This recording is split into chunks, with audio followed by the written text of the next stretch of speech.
Hello everyone and welcome to my little corner of the internet. My name's Michael and I'm bitten by a radioactive book.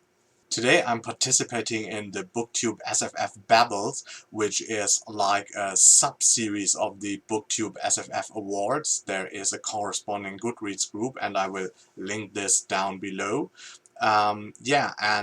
Every week on Thursday there is a discussion, and this week's discussion is about overlooked fantasy recommendations. And if you know me, I'm not like the biggest fan of like awards, and I don't often read the very hyped and very popular books, with a few exceptions of course. So that topic is way more up my alley than maybe talking about the very popular books, and so yeah, I wanted to participate today and talk about 5 of my favorite fantasy recommendations that are mostly overlooked by most of the readers. So let's get started. The first book I'd like to talk about is The Grim Company by Luke Scull. As the title suggests, it's a grimdark fantasy. It's a bit in the vein of Joe Abercrombie. There are some characters that have like similar traits than Abercrombie, but this book can stand on its own very, very well. And I was surprised. It's a multiple point of view book. We get points of view from both sides of a conflict, and I really enjoyed this book, and actually if you want to get into this series, this year is like a good point, because I think it's going to be like a trilogy, and the first book is already out, the second book is already out, and the third book comes out in December, so that could be like a grimdark series. So if you're through already with Abercrombie's works, with Mark Lawrence's works and a few others, then that might be a thing for you to look out for. The next book I'd like to recommend is Of Bone and Thunder by Chris Evans. This is something that is really, really unique and that I haven't seen done before or again.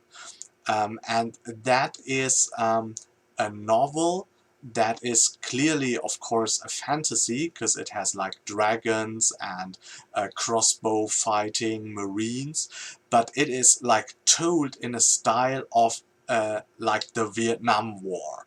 So it is the Marines are in a jungle, and they're fighting some goblins there, and the dragons are like huge transporting devices, like the helicopters, and the feeling that you get when you go through the jungle with the Marines is very, very close to old Vietnam movie atmosphere. And that is such a unique thing that I haven't encountered uh, yeah, uh, ever. And so that is highly recommended, alone for its uniqueness and for the atmosphere. Next up we have The Knights of Williamur by Mark Sharon Newton. It's the first book in his Legends of the Red Sun series.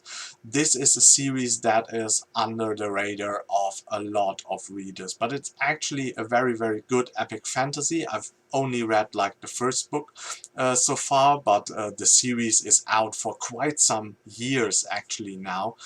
And it is something not many people talk about. Once again, it's a multi-point of view book. The city of Williamur is in the center. We have like one young protagonist who comes into the city of Williamur, and we don't know what his plans are. We have a princess of Williamur that returns to the city, also a gay character who is like the captain of the watch of the city, and has to uh, learn about the mystery. Then we also have like a detective character from like another race, that has like a kind of Sherlock Holmesian story going on. So it's really, really interesting. And as I said, I've never heard people talk about this series actually, and I really enjoyed the first book. Want to continue with the series. I think there are like 3 books in a trilogy, and there is like a book that you can read like as the second book, but it is a bit of an additional book, so overall I think it's 4 books. Yeah, really, really interesting, highly recommend it. Next up we have The Red Wolf Conspiracy by Robert V.S. Reddick. That is the first installment in his Voyage of Cathrand, or the Cathrand Voyage series actually. That is very interesting. We learn about a ship, the Cathrand, that yeah, supposedly is drowned, and the book is about how that happened. And it has like a very, I don't know, even Dickensian kind of feel to it, because it, yeah, Victorian, Edwardian era. It is a secondary fantasy world completely, but the whole way the people are on the ship, that reminds me a lot of that. The ship is a huge part, of course, it's a gigantic ship, and this book is highly imaginative, filled with great ideas for characters and races. We have like rodents, essential rodents that live on the ship, also like little people, not even like dwarfs, only like this high, that are like a whole race, and humans are actually like a bit afraid of them and persecute them, and some of them smuggle themselves onto the ship. We have a wizard that lives inside a clock of one of the main protagonists' rooms. So it's highly imaginative, and it's a really good story, interesting book. So yeah, highly recommend it.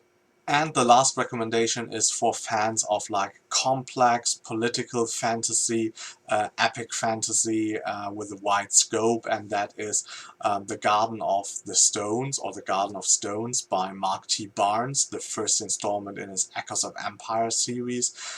In its complexity, with a lot of houses and different families, and not only like two sides of the conflict. It yeah, reminds me a lot of the big authors like George R. Martin or Stephen Erickson, that are able to have like a vast scope. And this book is very interesting in terms of, as I said, that we have the conflict from more than one point of view of yeah, different factions, and there's a lot of politicking and also a lot of action in it. And yeah, so if you're looking for a really great underrated epic fantasy series, Echoes of Empire by Mark T. Barnes is highly recommended. So these were my 5 picks for highly recommended underrated fantasy books. So I hope you enjoyed this video. If you did, please hit the like button. If you want to see more of me, subscribe to my channel. And until next time, I hope you get bitten by a really good book too. Bye.